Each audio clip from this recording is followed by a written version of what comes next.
El día de hoy, a través de La Balanza, contamos con nos comunicamos vía remota con el maestro Guillermo Pablo López Andrade. Maestro, muchas gracias por aceptar esta entrevista y por su tiempo. Gracias a ustedes por la invitación, muy amables. Es candidato a ministro de la Suprema Corte de Justicia de la Nación y tiene, especialidad en Derecho Corporativo, Financiero Internacional, en temas de propiedad intelectual e industrial también, del trabajo, en varios de ellos tiene mención honorífica. ¿Nos podría contar un poco de cómo inicia, para empezar, la elección de Derecho como carrera?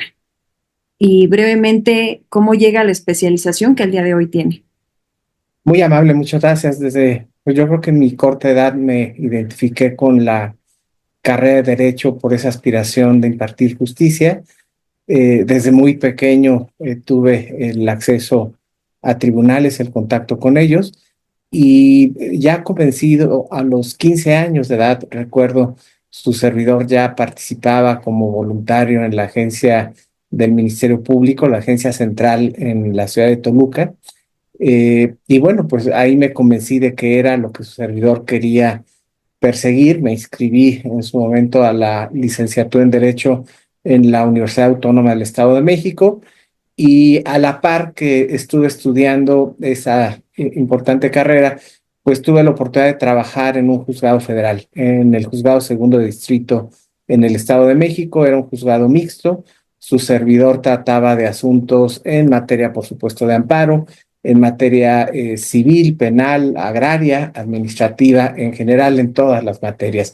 Y tras 3 años de laborar aproximadamente en ese juzgado, es que su servidor se da cuenta de que, si bien quería aspirar a ser juzgador, a ser ministro, desde entonces yo lo valoraba como una alternativa de vida. Tenía yo que adquirir otro tipo de habilidades, de conocimientos y sobre todo de experiencias. Yo en ese momento, cuando dejo el juzgado, describí mi intención de aprender más allá de la barandilla, qué había detrás del juzgado. Y es que, si bien es cierto que en ese tribunal todo se manejaba de manera impecable, pues yo sentía que había algunas figuras como la suplencia en la queja y algunas otras más, que no siempre, al menos en mi opinión, se exploraban de la mejor manera. Y eso pues no ayudaba a que todos adquirieran pues sentido de justicia. A veces quien podía pagar un buen abogado pues era quien le iba mejor, y a veces pues quien, a lo mejor siendo inocente pero no tenía una buena defensa, pues si no se hacía un esfuerzo por parte del tribunal, pues era muy difícil que saliera avante su causa. Fue por eso que decidí ir más allá del juzgado, aprender fuera de él. Y bueno, pues estuve, sí, litigando un poco, pero en su momento me incorporé a la Secretaría de Educación Pública, donde estuve cerca de 20 años en áreas eminentemente jurídicas o en áreas normativas, desarrollando políticas para favorecer los derechos de las personas. Sobre todo el derecho a la educación fue el que más exploré, el derecho a la no discriminación. Y bueno, viví como autoridad y muchas ocasiones en juicios, autoridad responsable en juicios de amparo, pues el reto también que existe entre ese equilibrio de cumplir la regla, la ley, la norma que uno tiene que observar, y esa sensibilidad que debe uno de tener con las personas para tratar de impartir justicia. En el sector educativo impulsé varias reformas en materia, por ejemplo, de becas, para poder dar más acceso equitativo a estos apoyos gubernamentales, y por supuesto no solamente a las personas que más lo necesitaban, la gente en pobreza, sino también para reconocer el talento de aquellas personas que se esforzaban y también buscaban algún apoyo para cumplir con sus metas. Después de estar tantos años en ese sector, el sector educativo, eh, consideré que era momento de regresar a ese origen y a esa búsqueda de la judicatura que tanto había yo añorado desde joven, y tengo la oportunidad de regresar al Poder Judicial de la Federación. Me incorporo a la Suprema Corte de Justicia de la Nación en el año 2014, y en ese año, pues me encuentro, debo decirlo, con una corte digna, con ministras y ministros honestos, trabajadores, desvelados, con compañeras y compañeros secretarios de estudio y cuenta. Debo yo de decirlo, cuando regreso a la corte, pues a veces uno piensa que ya con su experiencia, su conocimiento, las formaciones que tuve en México y también en el extranjero, pues uno sentía que ya era el mejor abogado. La verdad es que cuando regreso a la corte me doy cuenta que tenía todavía muchísimo que aprender y gracias a poder observar a abogadas y abogados tan completos en la corte, no solo las y los ministros, sino, insisto, pues todo el personal que trabajaba en la corte, fue que pude durante 10 años aprender de todas y todos ellos y pues evidentemente estar donde hoy me encuentro en esta aspiración para ser ministro de la Suprema Corte de Justicia de la Nación. En todo este tiempo, ¿cuál considera que ha sido su mayor reto hasta ahora? Bueno, pues me parece que el mayor reto precisamente es el poder interpretar la norma de la mejor forma dentro de los límites constitucionales. A veces cuando uno tiene que leer las normas y sobre todo cuando se hace desde una esfera propiamente de intérpretes de la Constitución, pues tiene uno que ser muy cuidadoso. ¿Por qué? Porque por un lado las normas tienen un propósito, tienen un motivo y hay que observarlas, hay que cumplirlas, pero a veces hay que ir un poco más de la literalidad de la norma. A veces la norma parece muy estricta, parece muy dura, pero si uno la analiza con cuidado y hace uso de todas las herramientas de interpretación disponibles, pues puede caso por caso lograr que los derechos humanos de verdad se cumplan, se hagan valer. Le doy un ejemplo.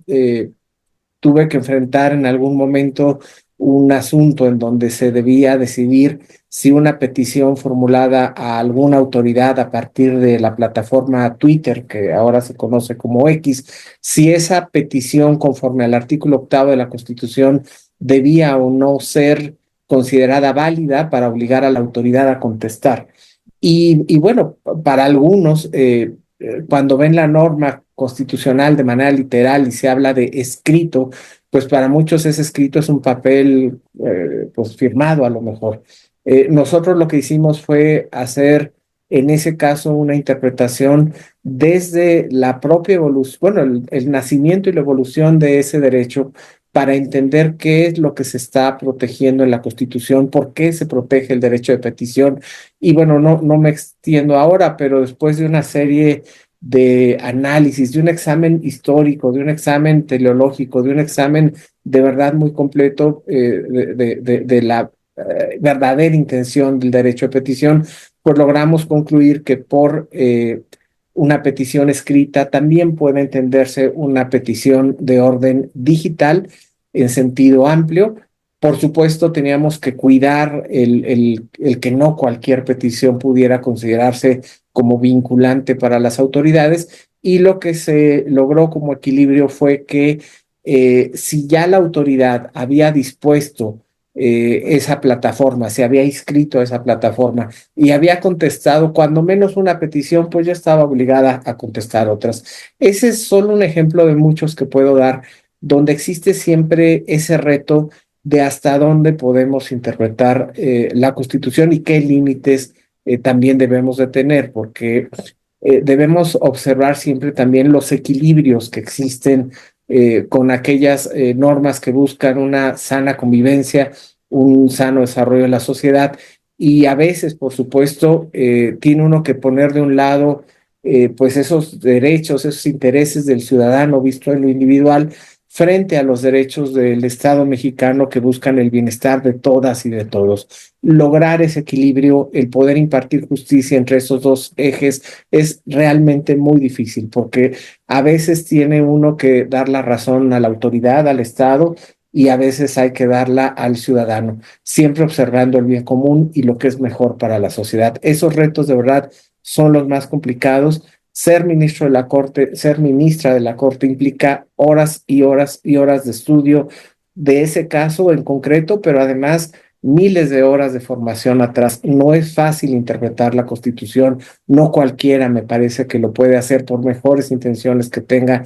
Se requiere de gran experiencia, se requiere de mucho conocimiento y sobre todo me parece se requiere de cierta madurez profesional y jurisdiccional para poder resistir cualquier presión cualquier ataque, cualquier crítica que pueda venir a una decisión. Cuando uno está convencido de cuál es el sentido de una norma y lo hace con base en el análisis, el estudio y desde luego el sentimiento de justicia, pues uno tiene que defender sus posturas, a veces debo decirle a una costa de la vida, como lo hacían los jueces españoles cuando protegían el fuero, que era equiparable al juicio de amparo para ir a salvar a las personas cuando estaban arrestadas indebidamente. En fin, podría extenderme sobre el tema, no quisiera robar más de su atención, simplemente el reto más difícil es ese, encontrar la mejor interpretación en las normas para verdaderamente impartir justicia. Nos acaba de responder, bueno, responder en parte una de las preguntas que los usuarios han realizado de como magistrados, ¿qué aspectos consideran clave al momento de revisar un amparo? Pues bueno, básicamente cuando uno recibe una demanda de amparo, en este caso normalmente son las juezas, los jueces de distrito, pues hay que ver qué es lo que realmente está pidiendo la ciudadana, el ciudadano, la persona interesada en ser protegida. Y aquí es un esfuerzo mayor que deben hacer no solo los juzgadores, sino el personal de los juzgados, los secretarios, los oficiales, inclusive de cada juzgado, para tratar de entender lo que nosotros conocemos como la verdadera causa de pedir. Y es que hay dos figuras en derecho que aplican al juicio de amparo que parecen similares, pero no lo son, pero que tienen su propio contexto. Una de ellas es la suplencia de la queja. ¿Qué significa suplir la deficiencia de la queja? Si alguien presenta una demanda y tiene errores, tiene defectos, tiene vacíos, pero se trata de una demanda presentada por un menor de edad, presentada por un campesino, una campesina, pues evidentemente el juez ahí por ley y desde la Constitución se habla de esta figura de la suplencia, pues hay que, llamémoslo así, ayudar, apoyar, auxiliar a ese quejoso para que, pues digamos, corrijamos, enderecemos su demanda para poderle apoyar a que tenga justicia. La otra figura es la causa de pedir y esa es la que me parece debe aplicar en todos los casos. Y ahí yo lo que siempre trato de hacer es leer los escritos de las personas, evidentemente hasta la última palabra, porque a veces lo que piden no está en las primeras 50 hojas, sino está en la hoja 51 en un renglón. Y bueno, pues uno tiene que leer bastante. Los juzgadores, el personal de los tribunales, pues su primera responsabilidad es leer lo que se le plantea. Y bueno, ese es el punto clave, el entender qué es lo que nos están pidiendo. Ahora, sí entiendo y coincido que existen pues reclamos, inconformidades con la impartición de justicia. Muchas personas piensan que a veces pues no se les ha impartido la justicia debida. Y bueno, yo creo que aquí nuevamente hay retos importantes, no solo de los juzgadores, sino de los legisladores. Los jueces no debemos de olvidar que lo que hacen es aplicar la ley, interpretar la ley y bueno, el máximo tribunal interpretar la Constitución. Pero tampoco se puede pedir a los jueces que hagan lo que la ley no tiene. Entonces, lo que necesitamos también son mejores leyes, leyes de más calidad, leyes bien hechas, leyes actualizadas, leyes que estén en todo momento, pues velando porque las personas puedan también lograr justicia. Y aquí, bueno, pues es donde empieza a surgir esta armonía que debe existir entre los tres poderes, porque el Ejecutivo puede proponer leyes, el Legislativo las puede generar y a la vez el Ejecutivo aplicar, y el Judicial, pues le toca en algunos juicios aplicarla, en otros interpretarla y en otros que es una responsabilidad de la Suprema Corte y bueno, en general de los tribunales que tienen estas facultades de control constitucional, invalidar las leyes. Y el decir que una ley es válida o no es válida o ver el alcance que puede tener una ley, pues es una responsabilidad mayor que genera tensiones, genera a veces dificultades y diferencias entre los poderes, pero es parte de una república, parte de una democracia. Este equilibrio pues se debe de pues dar en la mejor armonía y las sentencias de los jueces pues se tienen que cumplir. Decía un jurista, filósofo griego, cuando describía él precisamente pues la excelencia de su democracia, era que en su sociedad se cumplían las sentencias de los jueces.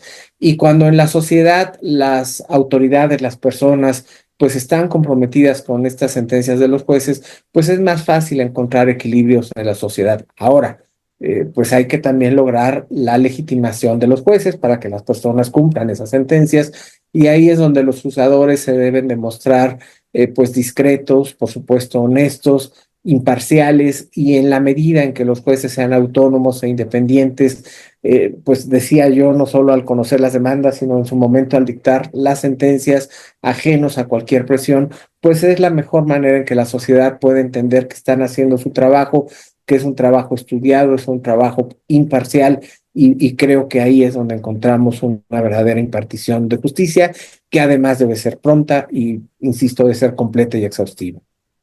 Si tuviera la oportunidad de hacer una reforma dentro del sistema judicial, ¿cuál sería su prioridad? Pues bueno, mi prioridad sería en el sentido de las leyes procesales primero. Creo que muchas leyes que rigen, para explicarlo mejor, el procedimiento, los pasos, las etapas de los juicios, pues son las que más requieren reformas. Tenemos leyes que tienen algunas normas que han estado vigentes, no sé, 200, 300 años. Me tocó, por ejemplo, en algún momento trabajar un asunto, yo lo llamo el asunto sobre la mano de papel. Y es que en el mundo árabe, en el antiguo mundo árabe, se contaba el papel por una mano, y una mano equivalía a 25 hojas porque se contaban 5 por cada dedo. Y bueno, me va a decir usted qué tiene que ver eso con el mundo del derecho y con las leyes procesales. Pues todo, porque justo durante muchas épocas se tomó en cuenta que esa mano de papel era la que debían de tener los reos, las personas que eran pues sujetas, digamos, a prisión preventiva, para poderse defender y escribir a mano su defensa. Se les daba gratis una mano de papel, ¿no? Estoy hablando de la Edad Media y de muchos años atrás. Pues bueno, no me va a creer cuando, pues hace no mucho, encontramos una norma, y de hecho en algunos códigos de procedimientos civiles todavía está, de que las contestaciones de demanda o las propias demandas, pues cuando son mayores a 25 hojas, pues entonces ya no le llega la copia a la persona demandada. Entonces imagínense que usted es la demandada. Pues bueno, si yo presento mi demanda a 24 hojas, pues le va a llegar cuando le notifiquen la demanda, cuando le emplacen a su casa, pues la demanda de 24, 25 hojas. Pero si son 26 ya no, y entonces esa se queda en los archivos del juzgado para que usted vaya ahí a consultar esa demanda y pues poderse defender. ¿Eso qué significa? Pues que si tenía, no sé, 9 días para contestar la demanda, pues ya perdió 2 o 3 en lo que va al tribunal por las copias para poderse defender. Son reglas tan pequeñas, pero insisto, tiene cientos de años esa regla, y la pudimos invalidar porque pues sí, es injusto, es inequitativo que en un caso pues las personas tengan que acudir al tribunal a consultar la demanda y en otro no. Evidentemente hay muchas reglas compensatorias que podrían existir, ¿no? A lo mejor se puede decir, bueno, sí, está muy grande la demanda, no te la puedo mandar a tu domicilio, ven a verla, pero te doy 2 días más para contestarla, por ejemplo, o, en fin, ¿por qué 25, no 26 o 30 hojas? Entonces, ese tipo de reglas, le he dado un ejemplo de normas que tenemos por no solo décadas, sino cientos de años, y que ahí siguen. No se ha modernizado la justicia. Entonces, yo creo que requerimos revisar mucho nuestras leyes procesales. Inclusive yo hablaría de modernizar al máximo el sistema de justicia. Seguimos con esta idea de que todo tiene que ser en papel, documentado, y bueno, hay justificaciones en casos en que sí deba ser así, pero hay otros donde todo podría ya hoy por hoy ser digital, y por supuesto con apoyo y ayuda a las personas que no tengan acceso a las tecnologías para que puedan compensar la debilidad de consultar juicios en línea. Ese es un ejemplo, pero hay muchas otras cosas. Por ejemplo, en el juicio de amparo, me parece que el juicio de amparo, si bien trae algunas reglas de oralidad, son mínimas, y la mayoría de los juicios pues, se han vuelto muy documentales, muy fríos, digamos, en la relación que se tiene con las personas. Si tuviera yo la oportunidad de proponer reformas al juicio de amparo, pues yo velaría porque tuviéramos más juicios orales donde los jueces tuvieran más contacto con las personas. De hecho, esa es mi propuesta para la Suprema Corte de Justicia de la Nación, que existiera la oportunidad de tener audiencias presenciales, con que puedan las personas dar argumentos iniciales de sus asuntos, argumentos de prueba y al final conclusiones o alegatos, y que las y los ministros, pues enterados de estas propuestas, de estas defensas de las partes, pues tomen mejor su decisión, no en frío solo sobre papel. Son importantes las pruebas escritas, las pruebas, digamos, que están físicas, pero también es importante escuchar a las partes. Esa es otra propuesta y cerraría, entre otras tantas que podríamos explorar, me parece el tema de la conciliación, los medios alternativos de solución de controversias. Si su servidor tuviera la oportunidad de reformar o proponer reformas a las leyes, sobre todo procesales, pues yo velaría porque las partes se pongan más de acuerdo antes de que los juicios se eternicen 5, 6, 10 años. La verdad, como autoridad lo viví y muchas veces uno pues decía, bueno, es que aquí la persona tiene la razón, hay que darle la razón, pero a veces las áreas jurídicas dicen, no, no, no, hay que defender esto hasta el último, hay que decir que no. Y a veces lo hacen, pues sí, por necedad, pero a veces también porque si no las contralorías sancionan a los servidores públicos que no se defienden, digamos. Es como ocurre en muchas ocasiones cuando el Ministerio Público no apela a una sentencia, pues tiene que justificarlo porque si no, pues lo sancionan. Entonces, creo que aquí habría que encontrar más equilibrios para que también las autoridades pues cuando se den cuenta que tiene razón el quejoso, el ciudadano, pues que se la den, ¿para qué alargar los juicios por años? En fin, son solo tres de las pues tantas propuestas que podría haber para reformar la legislación en general, sobre todo la procesal. Maestro López, si tuviese que elegir tres valores que lo han acompañado siempre y que son su base, ¿cuáles serían estos tres valores? Pues bueno, un poco en esta idea aristotélica, pues por supuesto la templanza. Creo que su servidor ha tenido que enfrentar a lo largo de la vida pues muchos retos. He sido autoridad, pero también he sido víctima como cualquier ciudadano en muchos temas que nos ocurren en la vida diaria.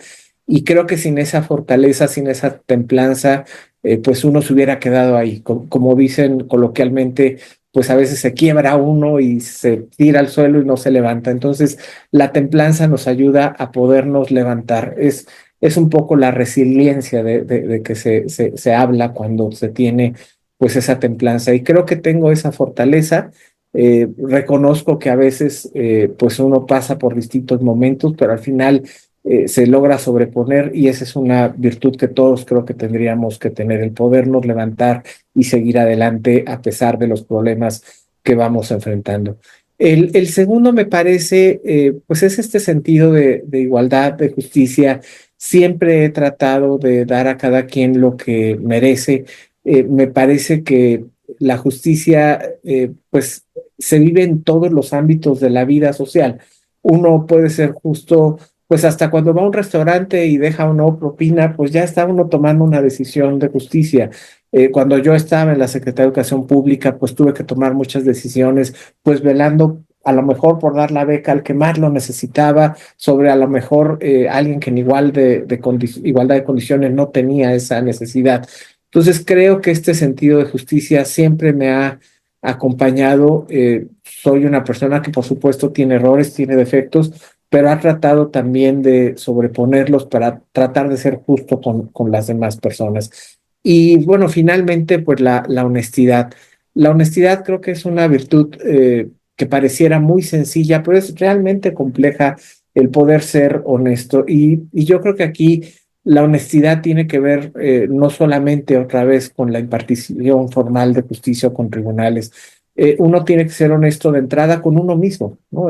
Por ahí leía yo hace muchos años un libro sobre la madurez y me parece que me marcó el entender que una persona madura logra madurar. Bueno, primero maduramos toda la vida, ¿no? Hasta que nos morimos seguimos creciendo y siendo, tratando de ser mejores personas, pero el primer paso para la madurez implica el conocerse a sí mismo y conocerse a sí mismo implica honestidad, saber cuáles son nuestras virtudes, nuestros defectos, nuestros retos. El segundo paso es aceptarnos, ya que nos aceptamos como somos, pues entonces ya podemos dar el siguiente paso a la madurez, que es el siempre tratar de ser mejores, combatir defectos y tratar de ser mejores personas.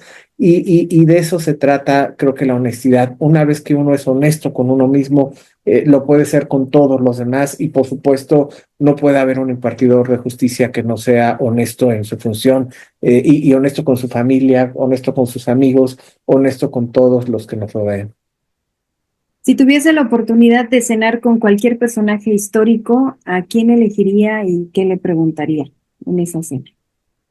Gracias, pues bueno, es una pregunta pues bastante compleja. Eh, Hoy yo creo que cenaría, si tuviera una cena hoy, sería con Montesquieu y hablaría con él sobre la división de poderes, porque justo para mí es importante en una república el por qué debe de existir esta división de poderes y creo que él delineó muy bien varias razones de cómo a partir de una estricta división de poderes se puede combatir el abuso de poder, la arbitrariedad. Y bueno, él vivió en aquellos momentos difíciles de la historia francesa. Yo sé que me pidió pues cenar con una persona, pero yo sí podría invitaría también a Juan Jacobo Rousseau para que se sumara a nuestra mesa para poder discutir qué tienen que hacer las democracias cuando la división de poderes se está perdiendo.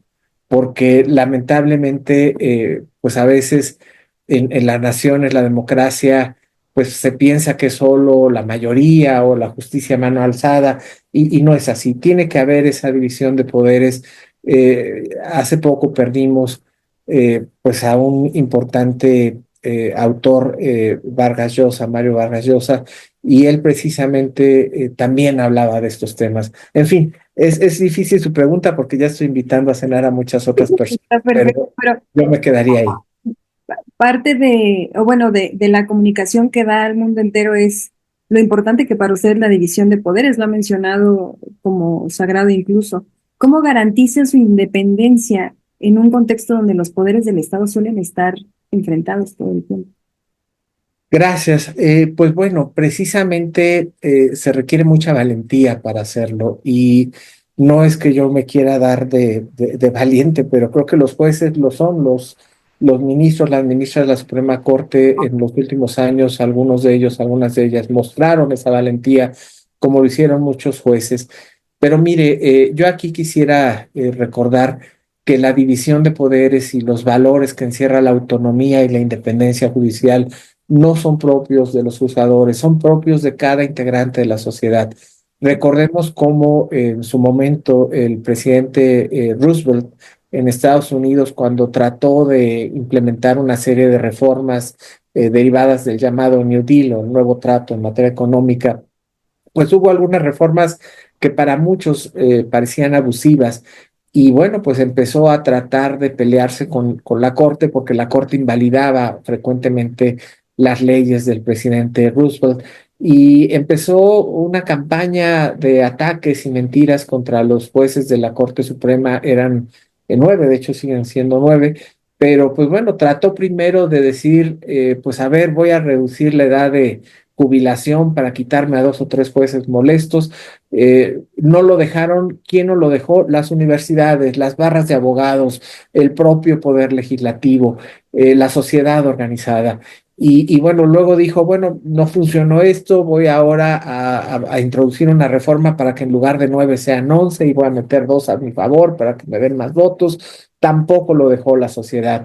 Y bueno, y trató de hacer varias formas, llamó con algunos grupos que tenía a su favor, colocó piñatas sobre la avenida Pensilvania, me parece, en Washington, para exhibir a esos cuatro que eran los ministros que no votaban con sus reformas. Se les llamó inclusive los cuatro jinetes del apocalipsis, esos juzgadores, y esos juzgadores resistieron hasta el último. Y bueno, ¿cuál es mi punto aquí? Sí, los jueces deben de ser valientes y con su vida, con su sangre, con su libertad, deben dar todo por la República defendiendo la división de poderes, pero también está en la sociedad, en cada ciudadana, en cada ciudadano, defender nuestra República y la división de poderes, porque cuando se pierde la división de poderes, pues existe el campo fértil para que surja la dictadura, el absolutismo, la demagogia y lamentablemente en esos contextos lo que suele frecuentemente ocurrir es que se empiezan a violar los derechos y las libertades de las personas, la libertad de expresión, la libertad de tránsito, la libertad de prensa, en fin. Por eso es muy importante que la sociedad pues esté muy consciente de lo que es una república, los valores de la república y que sin el pilar de la división de poderes, pues simple y sencillamente ya no hay república. ¿Qué cree que es peor, un inocente en la cárcel o un culpable en libertad? Pues mire, la verdad es que hace poco me hicieron esa pregunta y no recuerdo exactamente el nombre del autor, pero me parece que es Blackstone, algún jurista o juzgador británico. Y bueno, independientemente del nombre, pues él decía que prefería 10 culpables en prisión que un inocente en la cárcel, y yo soy de esa línea. ¿Por qué? Porque quienes van a terminar en la prisión deben ser aquellas personas sobre las cuales pese evidencia suficiente. Debemos de estar seguros de que aquellos que sean condenados pues estén respaldadas las sentencias por pruebas que no den espacio a la duda. Cuando existe duda, pues es mejor dejar en libertad a las personas, y por eso necesitamos mejores leyes y mejores tribunales para evitar que también salgan libres todos. Pero sí, no debemos olvidar todas y todos, usted, su servidor, nuestras familias, si permitimos pues que se condene a personas solo pues por la sospecha o porque pues la prensa dice que son culpables o porque parecen culpables pero no hay pruebas, pues cualquiera de nosotros puede igual terminar en la prisión. Y nuevamente creo que las leyes tendrían que ser mejores, pero en caso de duda, pues sí me parece que es mejor tener a las personas en libertad que tener inocentes en la prisión. Y perdón que abunde, pero creo que eso tiene que ver mucho con el tema de la prisión preventiva oficiosa. En México ya tiene y pesa sobre nuestro Estado mexicano una condena de la Corte Interamericana en el sentido de que la prisión preventiva oficiosa no es una medida correcta y adecuada, y muy sencillo es el entenderla. Bajo la prisión preventiva oficiosa, cualquiera puede pasar en la prisión por los delitos que hoy tiene el catálogo de aquellas faltas que merecen prisión preventiva de oficio, pues puede pasar 1 año, 2 años, 3 años, muchos años, y si al final, imagínese, resulta inocente, ¿quién le paga a esa persona y a la familia? Pues no nada más la pérdida de salario, sino el daño moral, el desprestigio, el horror de vivir en una prisión siendo inocentes. Por eso creo que esto justifica nuevamente la respuesta a la pregunta que me hace. Prefiero el que no exista ningún inocente en la prisión, aun si va a haber algunos que no lo sean en la calle. En una palabra, ¿qué significa la justicia para usted? Igualdad. Maestra López, muchísimas gracias por su tiempo. Le deseamos mucho éxito. Muy amable, muchísimas gracias. Les aprecio el tiempo y gracias a su audiencia, a quienes tuvieron el favor de escucharme. Muy amables.